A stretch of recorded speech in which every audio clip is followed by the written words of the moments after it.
en duond onagi.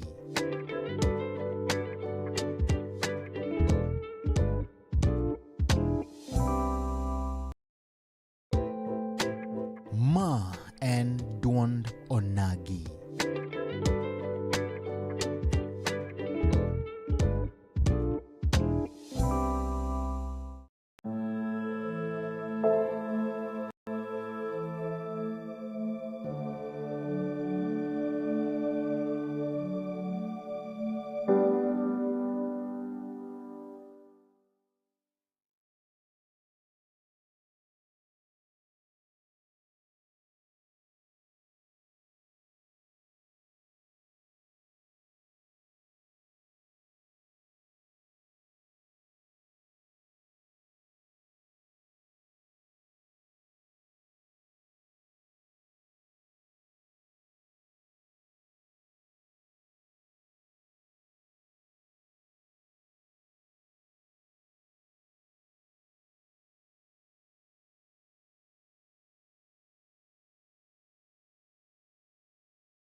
nonya kuram gajuan kamora mara mintira ka utul makende magoniro kamano madonga nya kuom kete mana ichunyo nagi TV kende do thul machalo koda kamandie mondo mi wachak twaket kinde machalo koda sani to waka utul makende kendo marario mar dukwero kamano ne obongo nyaka laga nyasach polo gi piny momi wathulo machalo koda kamandie mondo mi wachak warom kendo kwa tau chenro machalo koda kamandie ne wakuni kacha odichieng' mokalo ni kawuono seche machalo koda kamandie wadhi bedo kandi kaachiel kod twak mana piny maseme wadhi bedo kaachiel kod moluor Honorable Hagai Hawi Kadiri ma en kacha jachung' mar dwaro kendo komno mar ujumbe maseme wadhi go kode mbaka to nyiso ni to en lek mane ma en godo kata lokruok mane ma bendo dwaro kel kacha piny maseme miyo joseme duto te man kendo kuthulo kendo mondo mi donje twak kendo en sama kende makwaja era machunyo nagi TV mondo mi kore share link gwelo ganda mathoth mondo donje ka wago mbaka kaachiel kod thuon mawuok seme iluongo ni moge mesa pesa mfuko kama tayo chenro enan Steve James aka Nyakwa Nyaronye 1 tarik paga uchiel dwe mar ang'wen gagana record pro kod auchiel matai chenro ni pod enan Steve kauthul makende mondo mekora rwak jatelo mabendo wan godo kandie mawuok all the way from seme irio nade ariyo maber Steve mokongo chunyo nagi TV mor kabisa mar yudo thuolo kata kinde mare mondo mi chop mondo watwag japiny be amor kendo aduoko erokamano maduong' for invitation kata mondo orwaka ka mondo ago mbaka gi jodalawa kendo aduoko erokamano maduong' ahinya erokamano nikech ma chunyo nagi TV to samoro oganda mathoth digomb ng'eyo ni to Kadiri wuod seme kose jadak maseme an wuod seme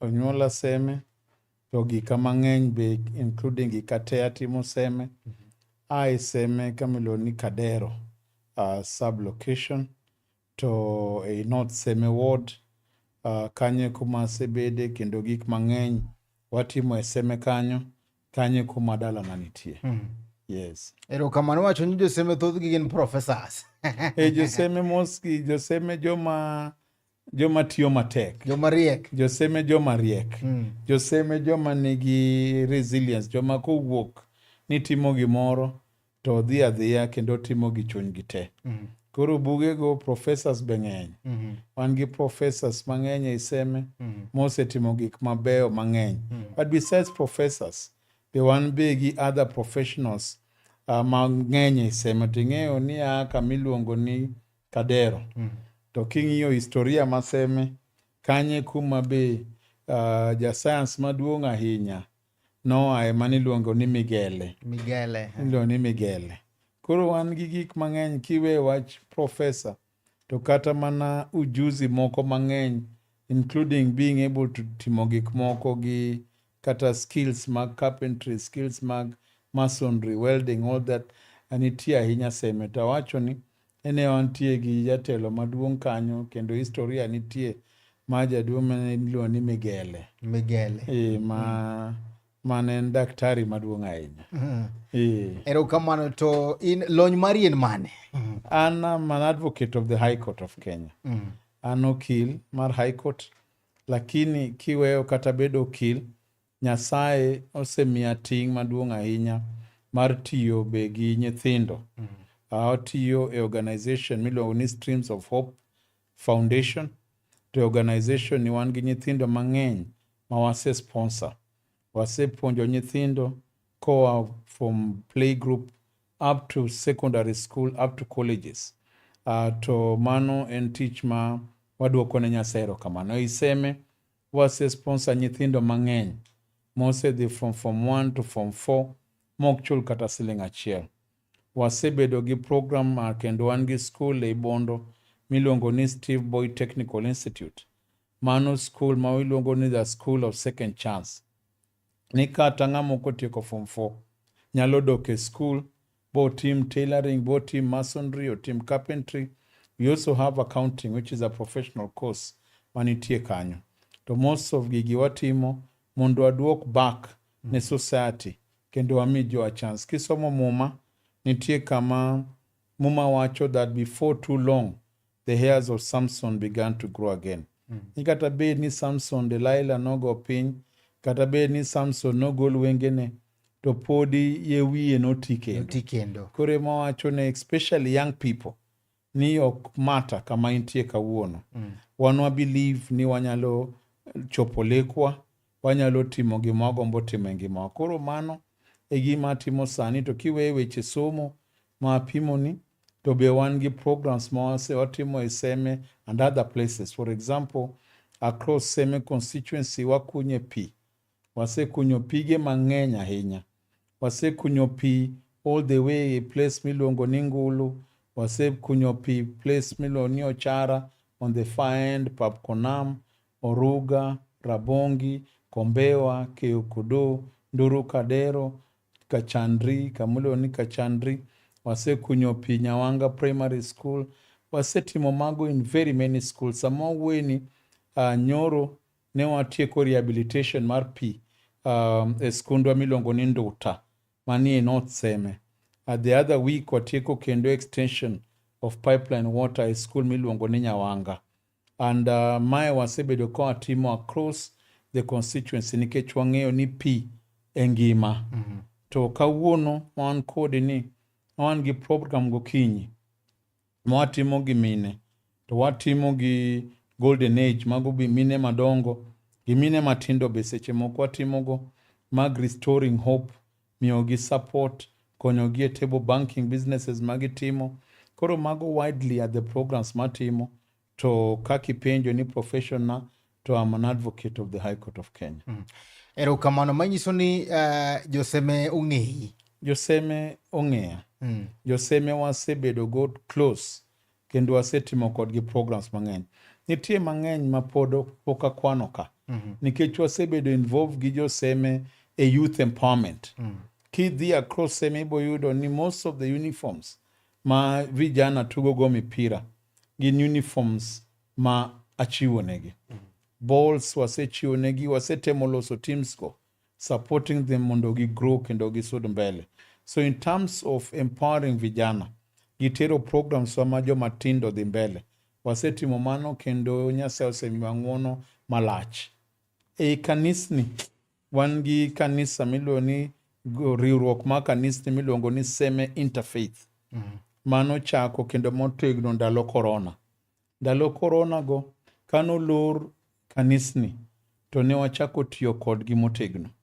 Bawa tiyo kodgi maber, thermogans manichiwo ndalogo, gi gik logo mane wachiwo kanyo gi sabun, e kuma ne wachako kodgi.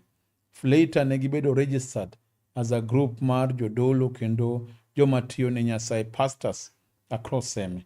To wase continue kodgi, kendo amor ahinya ni network gi under the leadership of Bishop Jagero osebedo very strong. Masani gidonje weche mag sako, gidonje weche mag welfare. Maka in jadolo ma ine iseme, to i join group no kata ken gi problem, there's a way they help you. So by and large, wase tiyo gi joseme across in supporting many things magitimo. Jatelo. Yeah. Magi kony te impact misekele ground. Mago wasetemo, kendo Nyasaye pod miyo ng'wono e skundewa. Mag primary schools kidhi across most of the schools. Gigi kaka miwachogi, itimo gi kuonde ma specific kose imulo awards ma yudore Seme kuonde. Amulo Seme wan gi wards 4. And there is no ward ma pok atime gimoro. In fact, ward ka ward ni gigiri magineno. Ward ka ward ni gimoro ma wasetime. Kia e wards ibo dhi up to the locations and sub-locations. Like if you go to West Ward, West Ward kumambunge Dr. James Wambura Nyikal ae.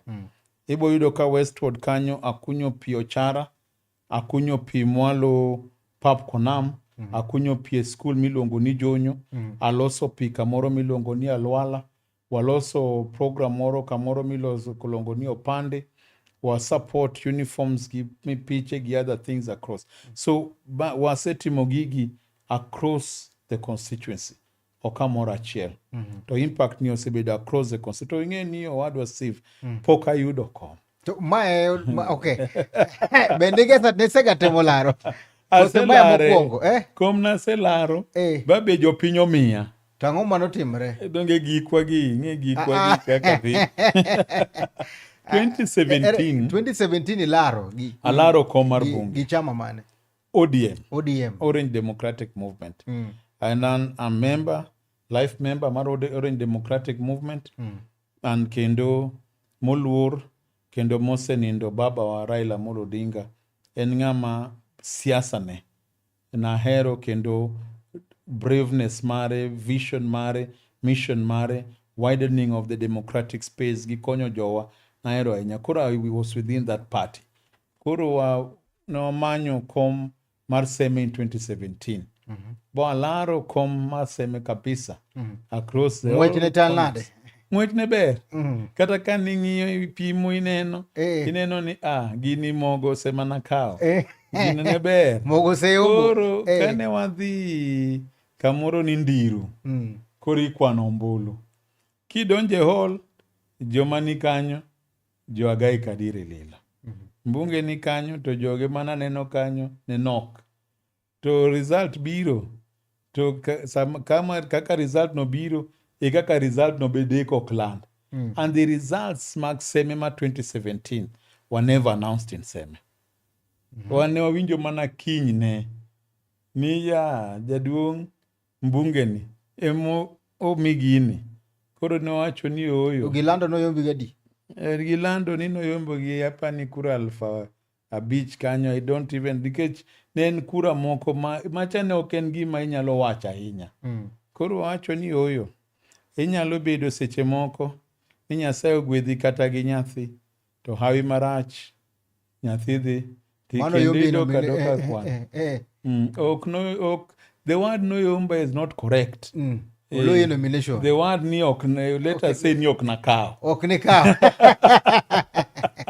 ok nayudo koro nin gadiri ni ine mane kao loch ne wadhi maber ahinya e yiero no ineno ne onego giland gine hall Mandiru ka to ok nolande in ka udhi e hall urito result obed nyaka saa 9 otieno to po ka returning officer osewuok odhi joma ni kanyo polis okawo dhigo in kinye kiwinjo ni ng'ane mokawo gini koro nowacho ni oyo let's remain within the party kiny kendo bochopo wabodok e lweny kendo dak ne dhi gi independent ka ji jopiny nen no na decide ni adong' e party ka koro wach independent ni be adhi pimo ni mbele ka mano be nochopo mana kama nyakoro mgwaji wan kamora mara mitiro wan kande ka achiel kod jatelo mano moluor Hagai nyakoro mgwaji wan mabende wan godo kande olugo ni Moge Mesa mabende wuko kacha madwaro koro komno mar seme mabende koro wacho ni osetimo achiel ariyo adek mabende mulo kacha ngima oganda maseme gino mabende koro wacho ni sani ng'ato chunge gire moseloso in koro inionge wasiwasi gige gini tire minyalo wacho mane siasa ma owacho seme ni siem giki kapok igone jopiny mbaka mang'eny siem giki to giki misiemogo nyiswa ni higa mokalo nin kure higa moluwo mano nin kure nikech ineno sani nitie jomoko ma bedo kuonde moko tie migepe moko ponde konde moko to biro dakika mogik ni an koro an gi pesa pangoro line ka but wawacho ne jowa ni onego wabed bright enough mondo apenj ng'ato ni higa mokalo nin kure from all these years where have you been inonyuoli ka idaka pok waneniga to all of a sudden in gi pesa moro mang'eny ibiro wacho ni pok nitiyo go asewinjo ka jowere ni an aonge weche mang'eny ma wacho kodu ang'e ni sa chiro osechopo panguru line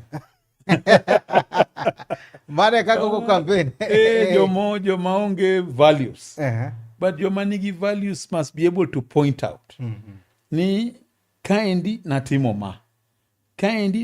ma to kata ka en gimoko timo sen I stood for this inyalo wacho ni ndalo manigorruok ne multiparty abe nachung' ne multiparty not where that's my contribution to nitie onge contribution in terms of ideology mano believe onge contribution in terms of gimitimo ne gweng' badaka mogi kichopo ema wacho ne jowa ni mago are very dangerous candidates ma koseyudo kom kawuono, kiny seche moko ok ibi nene kendo.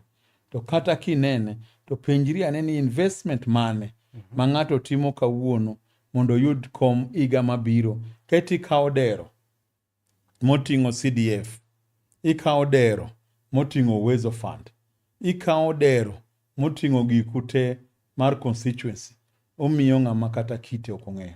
An kama bete ni joseme ong'e kita, ging'e berna, ging'e rachna. Ging'e ni Kadiri is good in this, he has a challenge here. Mano is good enough mondo jopiny asesi. Omiyo siepna Steve, adhi e yiero mar 2027 ni ka siemo ne jopiny ni en mae to en ma to en ma.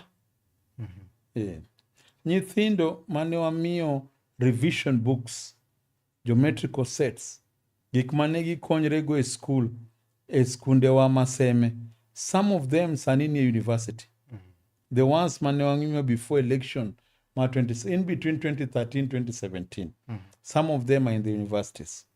Nyithindo mane wa support programs gi mag high school, secondary school, some of them are in the university. And by the way, wach somo, I believe that a constituency kaka marwa maseme, we should be really involved kaka jotelo mondo wa create gimiluongo ni happy schools. Happy schools kendo school ma nyithindo mor, jopuonj mor, koro in gi school maber magi participate e co-curricular activities, gi participate e sports. To mae e gima wacho ne joseme ni Nyasaye koyaona ba bedo mbunge maseme, they will not go wrong in terms of weche mag school. Bo bedo mana ni ok ni nyathi odhie school, ba nyathi must be happy ka en e school. Erokamano, ma kamera mari ada mi thuolo mondo mi koro nyisna joseme ne to lek mari kata lokruok mage mabedi dwa kelo na joseme. Ei seme jodala wa maseme mokwongo aduoko nu erokamano nikech yiero ma 2017 nomiya kura maber. To kano chopo 2022 ben aduogo iru kaka joseme akwayo ni mondo omiya ombulu. To kata nobet kaka nobet no, kendo ng'ena ringo, to kapok wadonje yiero mar ODM, kapo mana kiwachona ni oyo wuodwa otiko sechiw miluongo ni direct cha. Magi otiko ma seche moko ichiwo ma bedo disadvantage ne japiny. But pod nadhi nyime gi ng'wech to nomiya ombulu.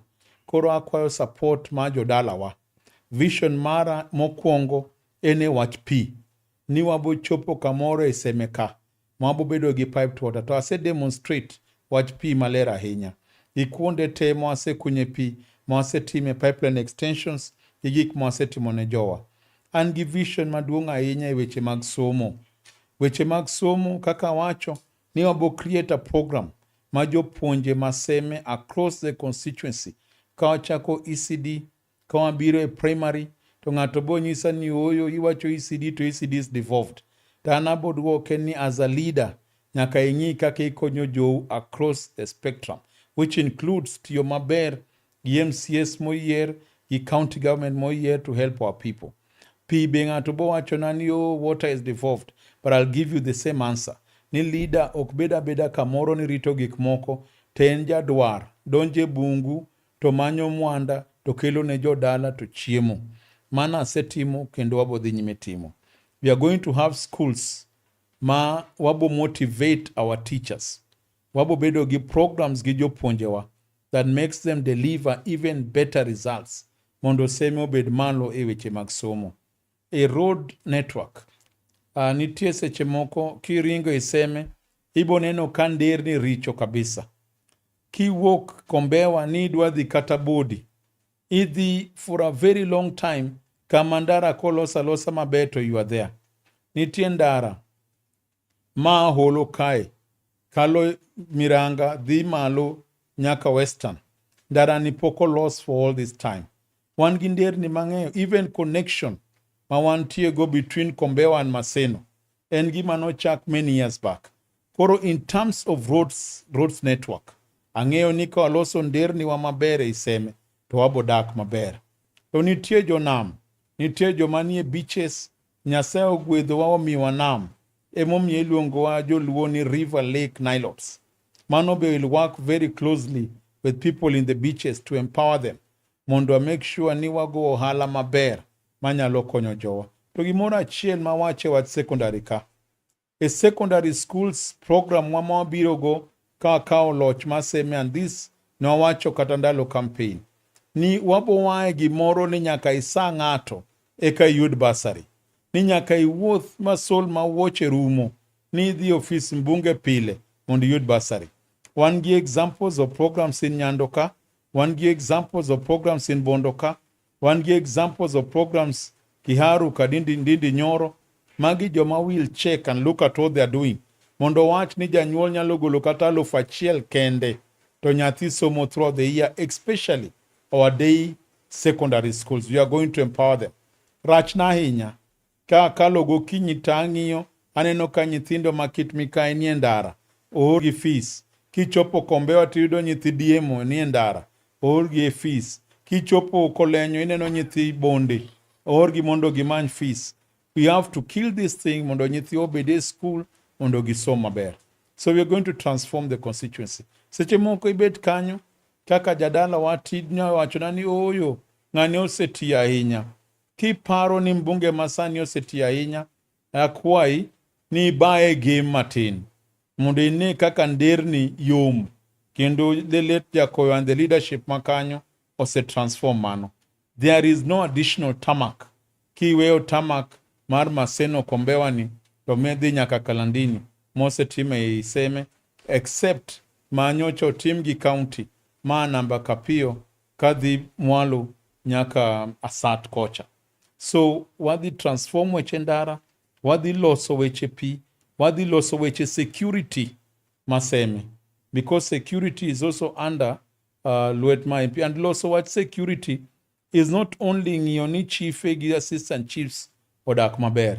It is also talking about youthewa, mondo giyud employment, mondo giyud opportunities, mondo strengthen sports and talent, so that youthewa be obed katimo meaningful things mang'ato koro ok nyal wuok to dhi timo timbe njore. Ojo dala wa maseme mae kwayo mango ni agaye yawi kadiri moge mesa pesofuko Yesu e chunyi is the best choice. To ang'eyo ni kipima gi jomoko mabe aneno ka menyo to ipenjo gi mana penjo achiel ni siem na giki. I'm sure ni anyalo siemonu gik mang'eny molo ng'ata mochung' e kom mabunge maseme. Erokamano maduong' ahinya. Iwacho kacha 2022 bende ni chake idoge temo ka bang 2017 gima notimore cha. Ang'o manotimore mar ariyo ni? 2022 ne wadonje pap to ne wa campaign maber. To ing'eni ini campaign e pap ka to kara weche moko timre kamoro nono. Ni it is not only the mwananchi madhi decide wach ni mar bedo MP. Koro kana campaign wase manyo kura to wachako winjo rumors ni nitie joma imiyo direct nomination.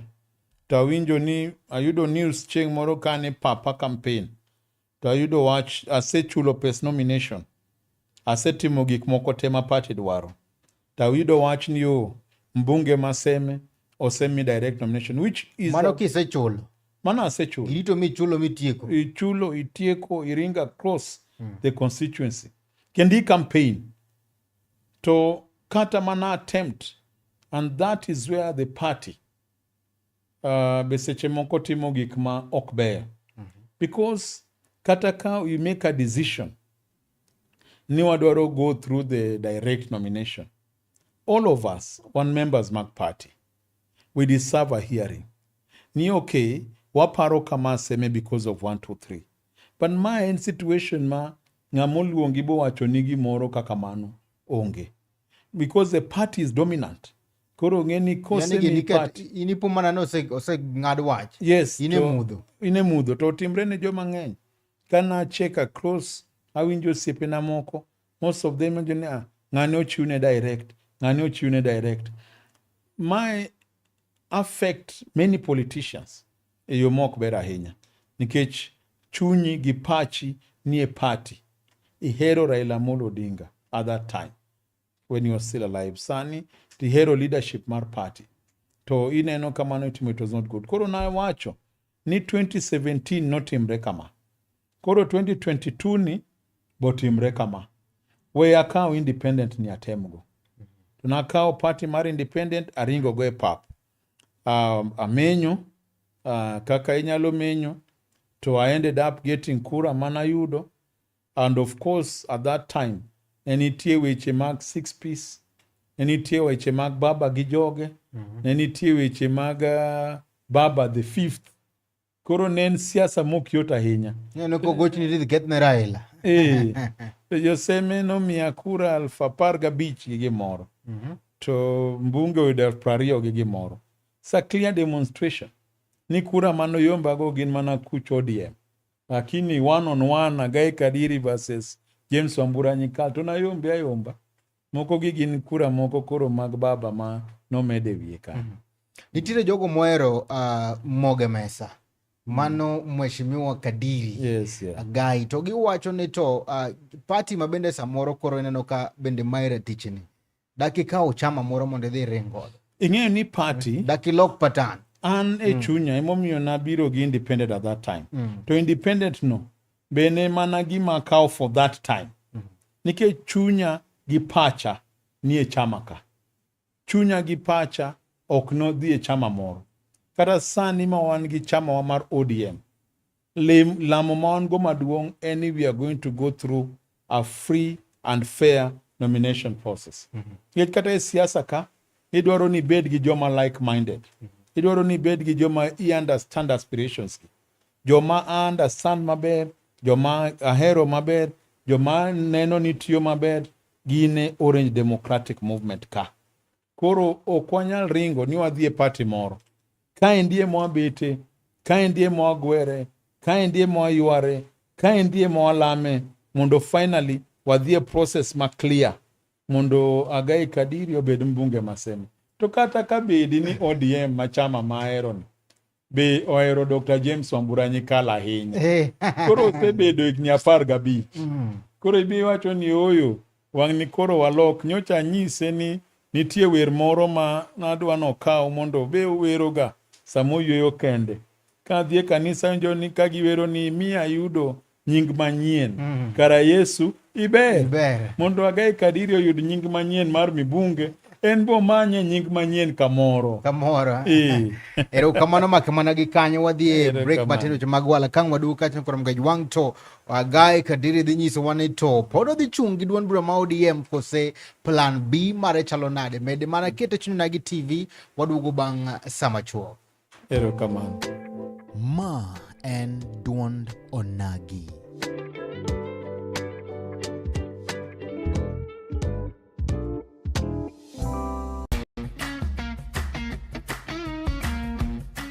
Looking for furniture that speaks comfort, style, and strength? Welcome to Kolweny Furniture's Kisumu, where quality meets affordability. From elegant sofas to strong beds, stylish tables to modern cabinets, we've got the best furniture to turn your house into a home. Enjoy great prices, long-lasting durability, and reliable delivery services right to your doorstep. Why settle for less when you can have the best? Visit Kolweny Furniture's Kisumu today. Call us now on 0716-520-294. Kolweny Furniture's Kisumu. Built to last, price to please.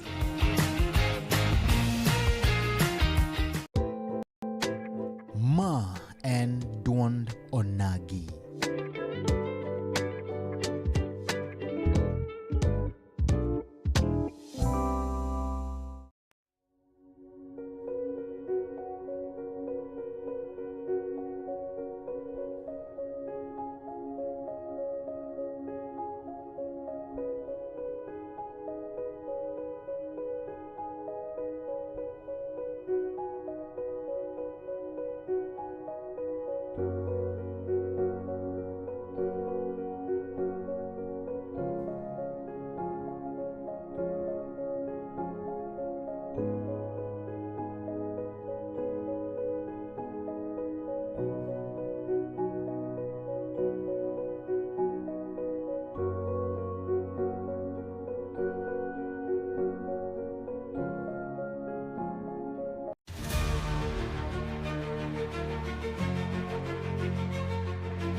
Thuolo makende marwa kikende telo mar ariyo telo mogik e chenro mar duond onagi kaka wuono wan seme nyakuram gajwanga bura ma seme ka nyakuram gajwanga bende wago mbaka kande kaachiel koda moluor Kadiri Agai kata mabende oganda mathoth mag seme luonge kacha ni Moge Mesa peso fuko Yesu e chunyi mabende en kaachiel kuom jalar komno mar jumbe dwa bedo kanyo jumbe mar seme nyakuram gajwang 2027 awachni kwa duge telo mar ariyo to wadhi chako kaachiel kod somo ote magi hapo ka somo ote magi wada mondo wang'e ni to ler ma honorable miwa kacha ni to odhi dok gi ODM koso dhi chung independent koso en gi chama moro kaluwore kaachiel kod kach ma bende osekae gi party jogo ma bende ni kodi dwa gombo ng'eyo ni to bende Kadiri dog gi chama mar ODM kose plan chalo nade? Owadwa Steve an life member mar ODM kata kana dhi gi independent it was for that time to kane watieko wan e party ka kendo supporters madongo mag chama mag ODM koro an as a life member mar ODM kendo iseme an delegate polling station Manduru Kadero, an delegate a ward wa ma North Seme, an delegate a sub-county marwa Maseme. So agi party chakre polling station ka birogo nyaka constituency. Omiyo adok chung koma Seme ta chungi party marwa mar ODM. Ponono ne uchako chiu direct? Kwane kama no botimre. Walamo. Ing'eyo ni kine ot to utemo timo keto dwachu gi kwayo ka une ot ka. To ing'eyo ni be ka isedhi e gimoro diriyo ineno kaka chal kata ka ine iye kanyo idhi to agitate kata ipenjo. Like okwanyal go out of our country today. We are Kenyans. So you can try to do your best within your country. So watimo our best within ODM and I believe wasewinjo promise kowach gi ODM party leader marwa Oburu Odinga wasewinjo promise kiwacho gi mama party chair mama Gladys Wanga ki leadership mar party Ruth Adhiambo Odinga nuoyo pile ni wang' ni en kindi gi japiny. So I believe in what they are saying. I believe ni wang' ni dhi bedo free and fair nomination. Siem giki misetimo si chung kama isetiye japiny koro bothego. Sama in go gi geno gi party mar ODM to ganda moko gino mar gi lal kaluwore kaachiel kod ywaruok ma bende nitiere party. Na geno wa kik lal. Ing'eyo ni ywaruok mantie party en gima understandable. Raila Amolo Odinga ne en ng'ama duong'. Raila Amolo Odinga onge ja siasa. In my analysis ma siasa ma Kenya ignigite, there has not lived a politician with a stature ma Raila Amolo Odinga. Raila Amolo Odinga en ng'ama ne nyalo wacho kawuono ka en onagi station ka ni kiny jo Kenya te kik dhi e tich to onge ng'ama dhi e tich kiny. So that is the level of a leader ma we lost. En ema nowacho ni Kibaki tosha to Kibaki obedo president. En ema nowacho kendo ni Kibaki toka to ji okogo ne Kibaki kura bochopo kuma koro iloso gima iluongo ni the National Accord of 2007. Kane nitie tabu e serikal mar Uhuru en emineno kotimo handshake. To ka jo GNZ ne nitie ka en emo stabilize Kenya. So ne wawito ng'ama duong', ng'ama ng'ongo kendo ng'ama bul marwa manoumowa. Kama notimre to ji be nyaka gwere matinie ka. Moro be temo ka wuoche mar Raila temo so tiende yudo ga tiende be ok donji. Moro be kao kamano temo yudo ka ok donji. To mano timre for some time. Then we stabilize. But I'm happy ni kama wasechopeni. Party leader marwa ma Oburu Odinga has been doing his best to stabilize the party. Samotimo mago to nitie jomoko ma be nie konde ka who feel ni gine madegi bedo party leaders. Others feel ni gine monego migi telo. Koro challenges go nyaka bed. Bachop kuma jomoko be koro wacho ni sawa, koro wayie. Inyalo paro ni ka Jaramogi Oginga Odinga notho. Ne nitie ywaruok. Ne nitie Wamalwa kijana ka. Ne nitie James Agri Orengo. Ma ne nitie kaka vice chair mar party, ne nitie Raila was deputy director of elections, to weche notimre. But bang'e to oganda mar Jaluo noyudo clear direction. So I'm not only saying ni an ODM, but I'm in ODM and I'm under the leadership of Oburu Odinga. Wapenji makato dhie penjo mar janeno. E party constitution kata gima bende koro ODM waneno ka gin ariyo kandie. Ma court bende ne podo siro kacha ni Sifuna e jagoro mar ODM ong'e. To nono ne idhi tim clearance kacha cha. Itime gi ng'any. Koso wadhi bedo gi ODM ariyo. Ma bende nyalo kelo gwenyruok ne oganda. ODM be bedo achiel. Koko manitie kacha kata challenge manitie kacha en whether Sifuna en secretary general or not. To ODM be ineno ko osewacho ni gitero Sifuna through the process, because Sifuna nowacho ni oyo okotera through the process. Emomiyo nineno kane wadhi e special delegates conference to wach Sifuna no ok no bedo dealt with nikech pod ne gidhi luwo process. Emomiyo chair marwa Mama Gladys Wanga no release barua ne Sifuna to tell him kanyise gik monego dhi odwok. Koro en process man loko secretary general, ok en process mar baro party. Koro at the end of the day, we can have a new secretary general and the party will just be intact. So en process mar is a process. Kamora mora kata e tich kuma ji tiye. Kidwa gol ng'ato tich nitie process miluwo. Kamora kata kidwa goli e chama kata chama ma kawaida mag gwengi. Nitie process, and that is the opportunity to be had. Mane no ka party nomiyo Sifuna. And court okrach. Court en kama kin gi wach moro titere ywakni. To judge winjo to finally wacho ni oyo jo ODM nugole yo marach koro oduogo. Oyo wasewinjo kama wantie ni en koro nogole yo maber. Koro keturu secretary general proceed.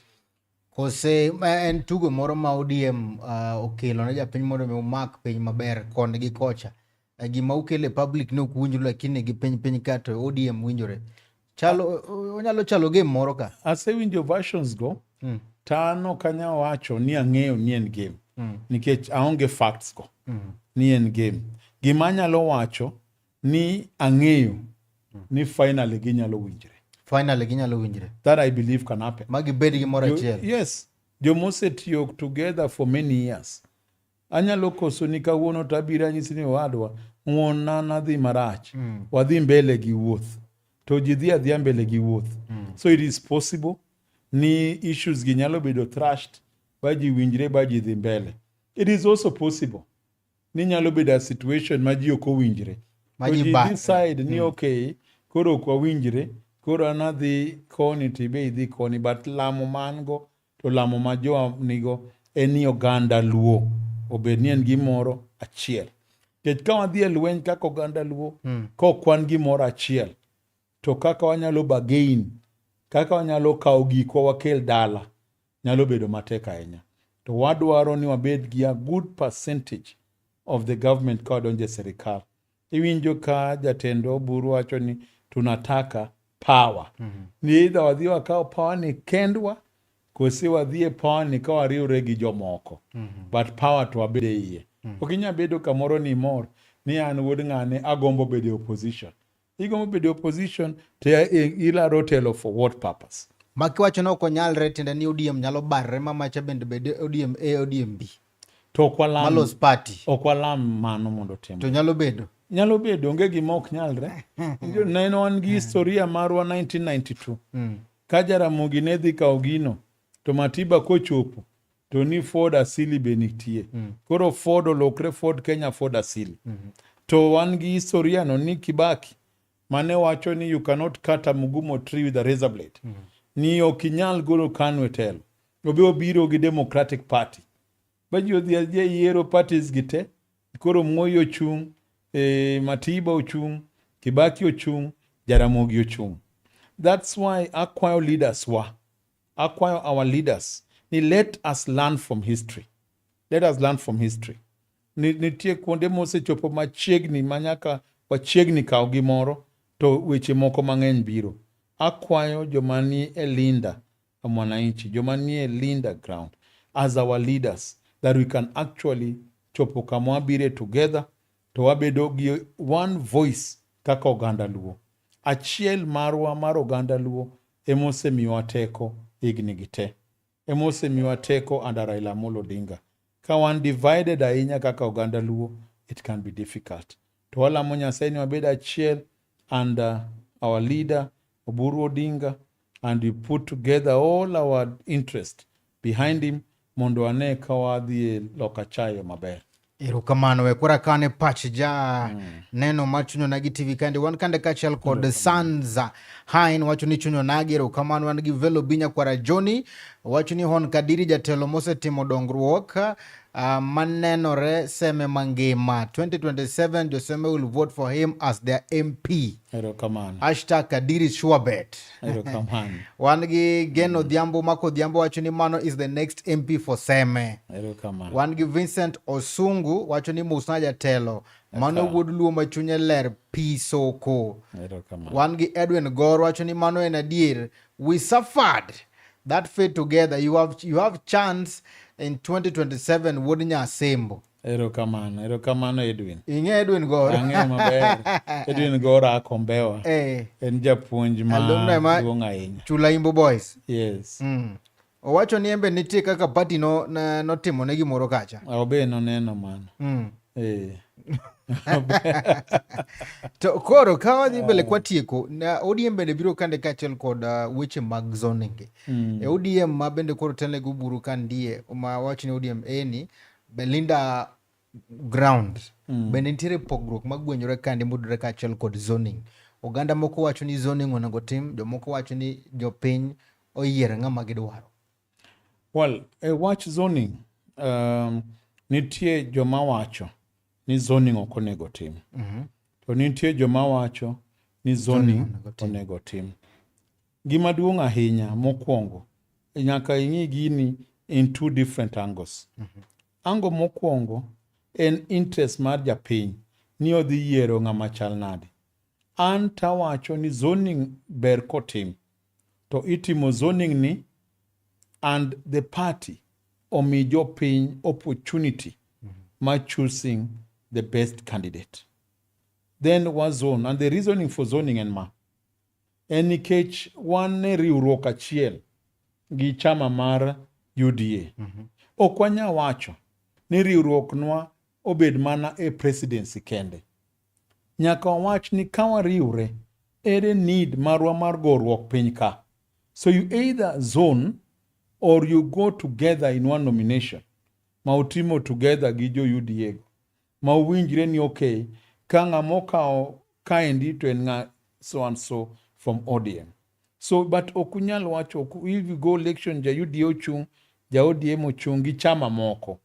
Koro strength marwa mar unity between ODM to gi UDA lal. Nikech MCA gore ka, MP gore ka, governor gore, tidwa nu gore ne ng'at achiel to be the president, who is William Ruto, if that is the agreement mawachope. So I personally think ni zoning is a good thing. Because nyakibed gi some political arrangement kudhie winjruok. Ni one together, but ni uruka. Unyalo wacho ni kama party moro ose win for 3 consecutive elections, or 2 consecutive, or 4 consecutive. You can agree on a formula. Kanyo kar party no. Then we have some gray areas. To kwanyal wacho ni one unity mar ODM gi UDA. And UDA is also on a full blast mar make sure ni gen gi mbunge Kisumu Central ka. Main ground mar ODM. And ing'eyo ni nitie gik moko miluongo ni state power. Ni winjo gi ni moko niluongo ni system. Manitie kuondegi. Koro for me, I think an important mondo wabed gi gimiluongo ni zoning. To zoning ni kik bedie for the purposes of ensuring that there is no free and fair nomination. Jo ODM iwak. Ni jo UDA koro keto wigi. Gidonjo mang'eny ma ok na gipar ne ginyalo donjo kamano. Gidonjo mang'eny kure. Gidwaro chung'. Kendo ni weche mag zoning go gitamore. ni gimbe nyaka gichung' mana gidwaro chung nikech gima ODM timo. That is why wawacho ni argument ni kik zoning bede is not a good argument. Ginyalo dwaro chung e area ni nikech ODM as a party osedonjo ba wacho ni we are supporting Ruto. We are in broad-based government. Jowa moko be nie iye kanyo. Koro ODM ok ping gik mang'eny matimre e serikal ni. ODM koro ok chung matek wacho ni ma Ruto rach ok wadware one term.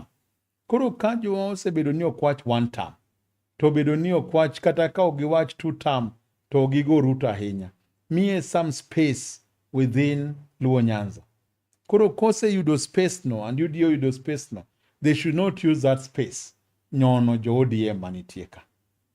Chal ka gima ywaruok moro mienjo kindo jo ODM gi UDA. Ywaruok moro mienjo matin ka. Ang'o makelo ma? Ok ane ka en ywaruok. En debate. En debate. Ji debate. Ni anadware kama, anadware kama. To mano wabo tieko kendo wadonje debate maduong' moloma. Ni wakao nus serikal kose wakao 3/4. Koro ma en continuous process. Mane siasa. Siasa ok bet kamoro ni koro e gik moko oserumo te. Sani wawache wach zoning wawinjre. Ka watieko wach zoning waketo kando. Wane mesa. Wadwaro mondo wapog diere serikal. Ka wasechopo watano oyo kunya pogo diere wan wamiu 40%. To wanzo ni ka en 40 ok wadwa. Koro ng'ato wacho ni ogicha okethre, pok okethre, ilose. Bineno ka zoning ni onyalo kelo ni chandruok seme. Anawuon.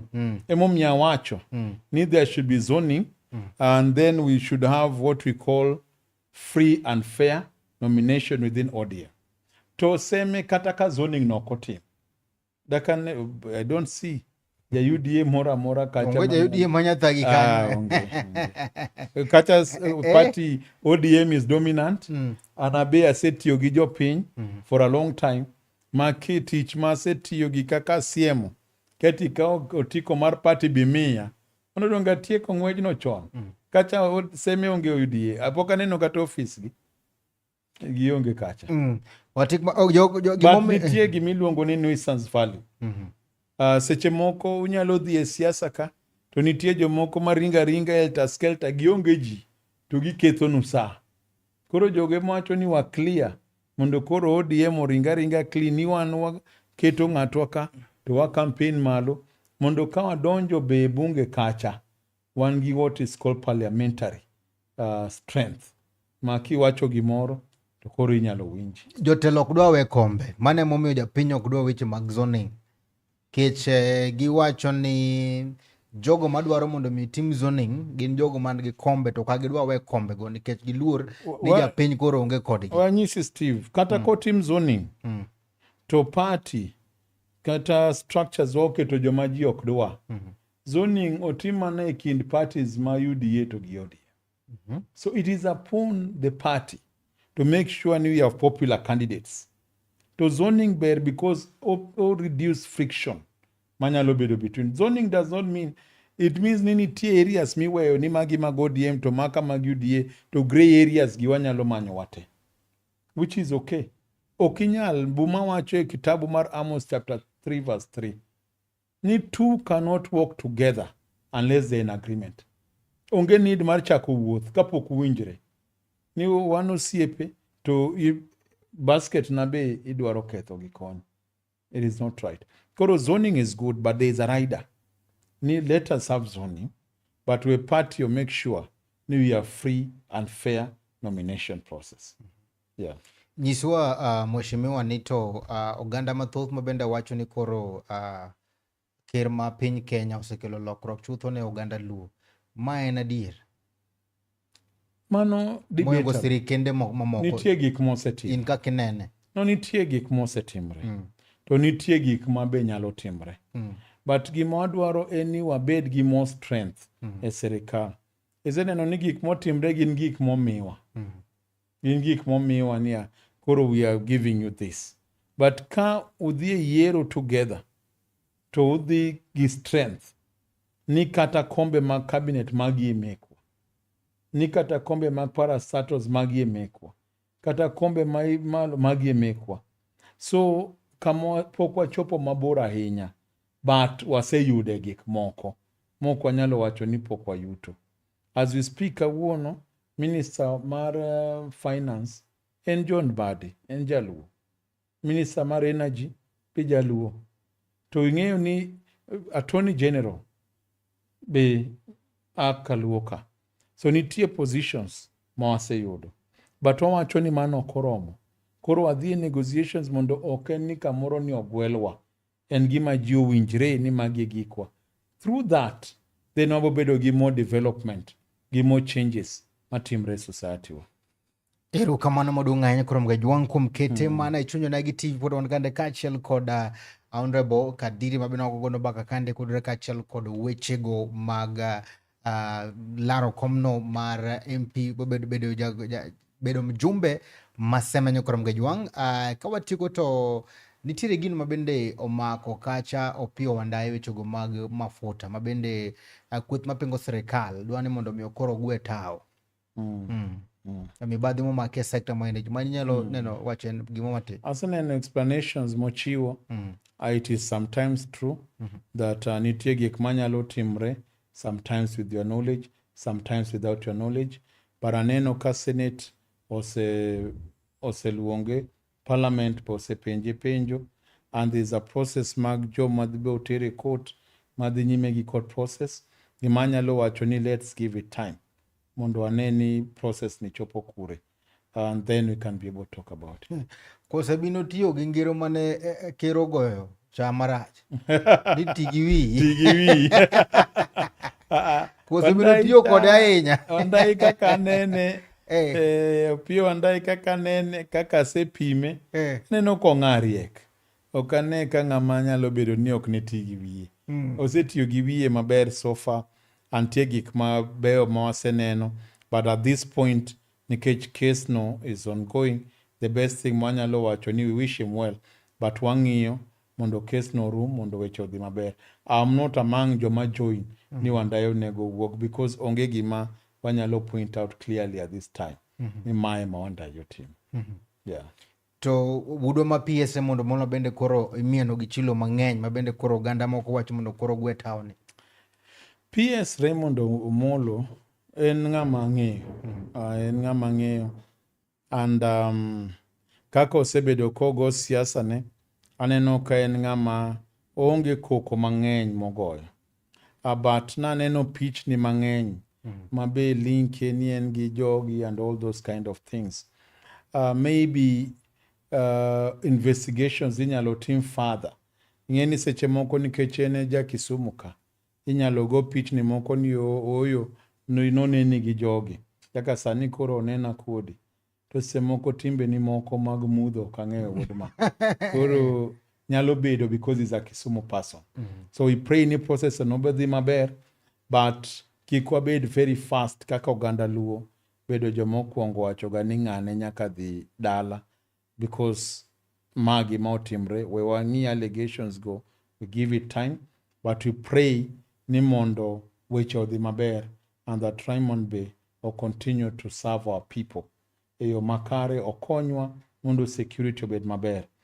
Kata kamano, the truth of the matter en ni wasechako chopo level moro mok ber ei society ka. Ka inyalo bedo ni in senator, tibeti madho chai, to jomoko bira to goyi. Ka inyalo bedo ng'ama is an investor, kaka koro e mall, e hotel ma Best Western, to jomoko donja to rodhu to mayo gik moko. It means that all our leaders are now at risk. So we'll call upon PS Raymond Omolo, leadership mar Kisumu County, leadership mar Onagi, mondo wa find a way and nyocha neno ka leaders ma Kisumu County oseromo Sunset Hotel to discuss what security meeting manoluongi governor ma Kisumu County. Ni wa many yore ma wa reduce watieko weche mag gunism mondo abed gi society maber. Kodhi nyime kama kata yiero mabiro will not be very easy. Kata sani mwane studio ka inyayudo ka ji donja ni weche miwacho gi weche manon en mana boka. So lawlessness should not be allowed.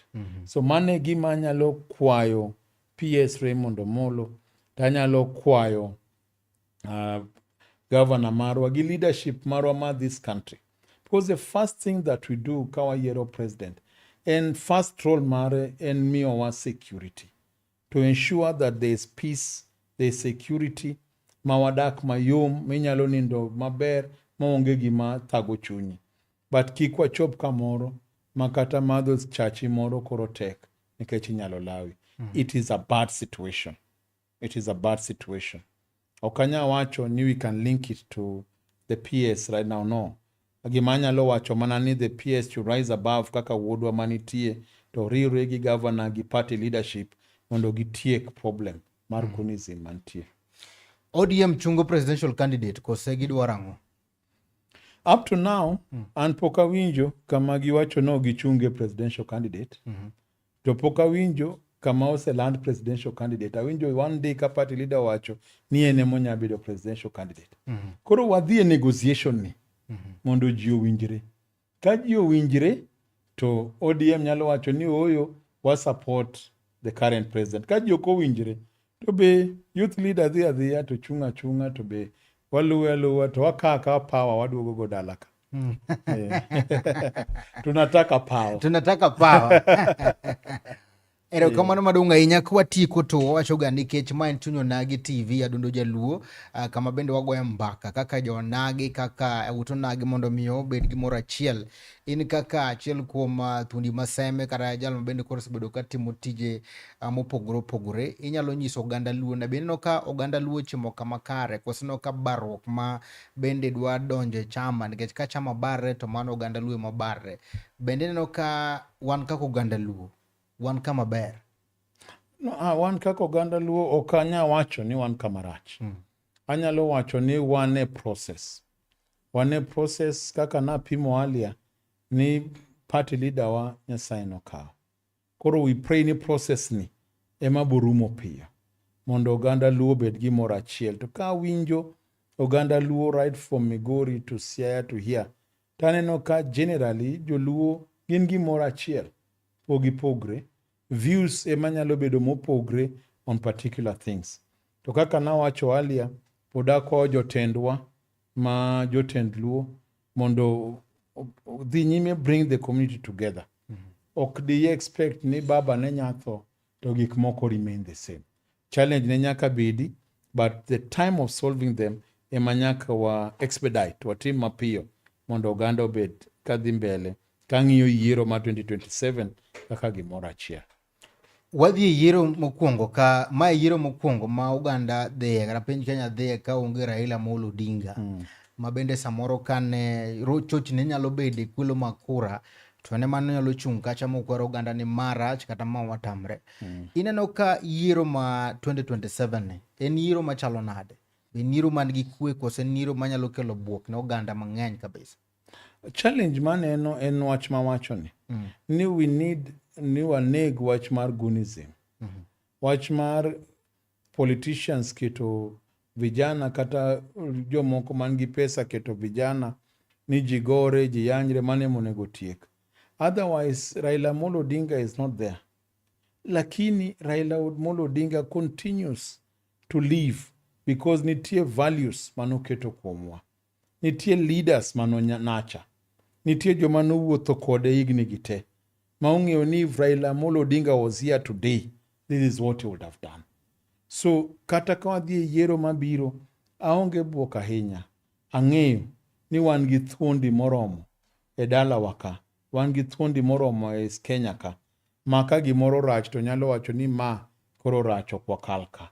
So Raila's presence would have been very good, but kata bed no onge, noseketo values, osepuonjo jowa, oseloso party, manoloso over a long period of time.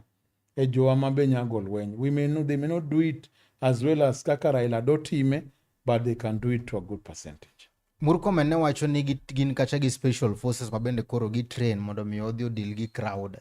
Ineno ka pache no ber mondo mi wabed gi enforcement mang'eny kose otim nade? Gima wadwaro, so long as the police does not go back to be a police force. Nikech ne nitie ndalo ma police ne police force. sani en service to the people. To so long as rights were under the Bill of Rights ok bed infringed. Ni wanyalo bedo gi freedom of assembly, freedom of association, ok ni kigo rally ne chuny town to ng'ato osediro ni tear gas. No. Spaces ma Raila Amolo Odinga notwe ka gore ne spaces ki. These are the spaces we must continue to have. Mae gains makikwa we odog chien. Ni nyaka wabed gi freedom of assembly, freedom of association. Kama wantie kaendi, nyaka wabed able to bedo gi the same freedom of speech. Ni kawuona wach ni Ruto rach, to ok tweya nikech awacho ni Ruto rach. So, kata also forces go, there must be forces that are purely going to maintain peace and order. Or forces must suppress our people, to do killing the voices of our people. Erokamano maduong' ahinya kuom Gajwang' akaw thuolo makende magoni erokamano kuom kete mane chuny Onagi TV adundo jaluo chenro mar duond Onagi mokelone kacha pile ka pile chakre chieng' wuok tich nyaka chieng' tich abich kaka wuono gi thuolo masane to nwayudo thuolo koda moluor kata mana Honorable Agai Hawi Kadiri mabende ochung' kacha laro komno mar MP Maseme 2027 kod otikono mar ODM. Erokamano kuom ote magi mikelo kanyo kuom Gajwang'. Podo medo kwa mondo subscribe YouTube channel marwa mar Chuny Onagi TV, luwa TikTok marwa Chuny Onagi TV, kati luwa kendo Facebook page marwa mar Chuny Onagi TV. Nyakorom Gajwang' erokamano bende bidusa mar chenro ni motemo matek mane ne chenro ne choponia chel ka wuok e studios mag Chuny Onagi TV nyaka kamora mrama intiere Nelson Mandela Okore Ward of Funyu Jerusalem piny maler. Kokamano to akaw thuolo makende mami kendo tielo no mogik mar wach ni mogik mae kamera mari ponono ni kacha gi wach masa modwa mondo nyis joseme gi yawuot Onagi. Mokwongo Steve erokamano to gi Mandela for me opportunity mar biro ka.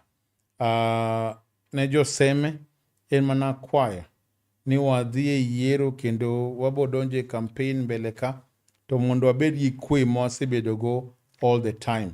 Kawa manyo mbulu to jodala wa Maseme ung'eyo na asetiyo kodu timo mang'eny on the ground to wadhi e siasa ma siem giki.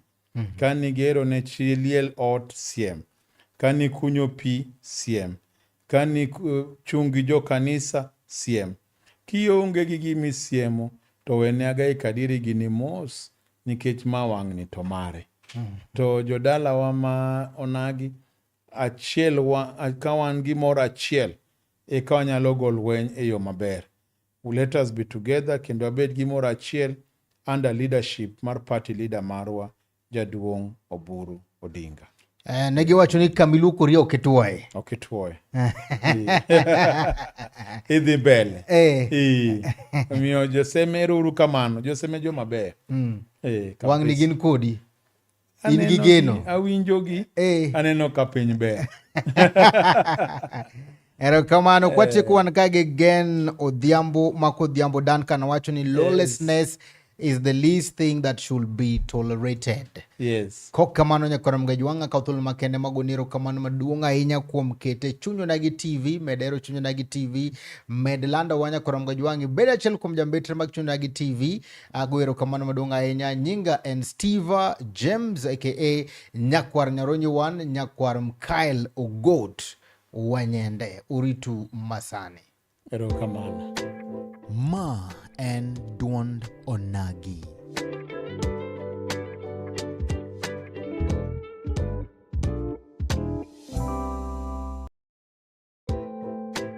Ma en duond Onagi.